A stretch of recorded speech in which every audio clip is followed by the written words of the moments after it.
நரிக்குறவர் இனத்தவர்களை பழங்குடியினர் பட்டியலில் சேர்த்துள்ளதால் அவர்களுக்கு உரிய அங்கீகாரம் கிடைத்துள்ளதாக பாஜக மாநில தலைவர் தமிழிசை சவுந்தரராஜன் தெரிவித்துள்ளார். சென்னை தீநகரில் உள்ள பாஜக தலைமையகமான கமலாலயத்தில் பாஜக மாநில தலைவர் தமிழிசை சவுந்தரராஜன் செய்தியாளர்கள் சந்திப்பு நடைபெற்றது. இதில் பங்கேற்று பேசிய அவர், நரிக்குறவர்கள் கடந்த 40 ஆண்டுகளாக எந்தவித அங்கீகாரமும் இல்லாமல் அல்லல்பட்டு வந்ததாகவும், இந்நிலையில் மத்திய அரசு நரிக்குறவ இனத்தவர்களை பழங்குடியினர் இனத்தவர் பட்டியலில் சேர்த்துள்ளதாக அறிவித்துள்ளது. இதன் மூலம் நரிக்குறவர்களின் வாழ்வாதாரமும் வாழ்க்கை தரமும் உயரும் எனவும் அரசின் சலுகைகள் இவர்களுக்கு கிடைக்கும் எனவும் தமிழிசை சவுந்தரராஜன் தெரிவித்தார். மேலும் நரிக்குறவர் இன மக்களின் சார்பில் பிரதமர் மோடிக்கு நன்றி தெரிவிப்பதாகவும் அவர் தெரிவித்துள்ளார்.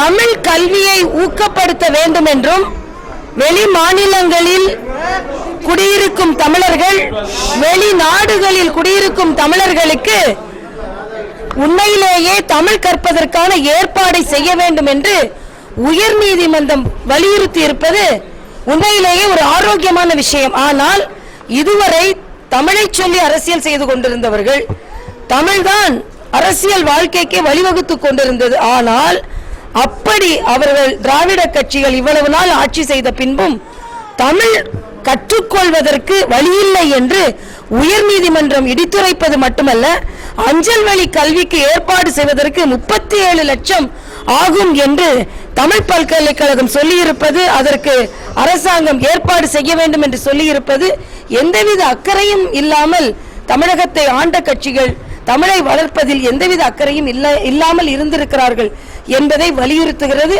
அதனால் இனிமேலாவது தமிழ் வழி கல்வியை வெளி மாநிலங்களில் வெளிநாடுகளில் தமிழை கற்பதற்கு அத்தனை நடவடிக்கைகளையும் தமிழக அரசு மேற்கொள்ள வேண்டும் என்ற கோரிக்கையை பாரதிய ஜனதா கட்சியின் சார்பில் நான் வைக்கிறேன். அதாவது பாரதிய ஜனதா கட்சியின் 2 ஆண்டு ஆட்சி எப்படி இருக்கிறது என்று பொதுமக்களிடம் கேட்ட கருத்து கணிப்பில் 67% மக்கள் நாங்கள் மகிழ்ச்சியாக இருக்கிறோம், நாடு முன்னேறி இருக்கிறது என்று சொல்லி இருக்கிறார்கள். பணவீக்கம் கட்டுப்படுத்தப்பட்டிருக்கிறது. 22 கோடி பேருக்கு மேலே வங்கி கணக்கு தொடங்கப்பட்டிருக்கிறது. ஏழைகளுக்கு காப்பீடு திட்டம் கொடுக்கப்பட்டிருக்கிறது. ஏற்று பார்த்தீர்கள் என்றால் 2-3 நாட்களுக்கு முன்னால் ஈரான் பயணம் கூட மிக மிக பெரிய வெற்றியை பெற்றிருக்கிறது.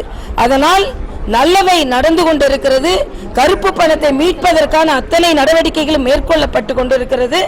கருப்பு ஆடுகளான ஊழல்வாதிகள் கட்டுப்படுத்தப்பட்டிருக்கிறார்கள் என்பது மிகப்பெரிய சாதனை. அதனால் சாதனைகள் தொடரும். நிச்சயமாக மோடி அவர்களின் அரசு சுதந்திரம் அடைந்து 67 ஆண்டு காலத்தில் நாம் பார்த்து கொண்டிருக்கும் மிகச்சிறந்த அரசு என்பதை மக்கள் உணர்ந்திருக்கிறார்கள்.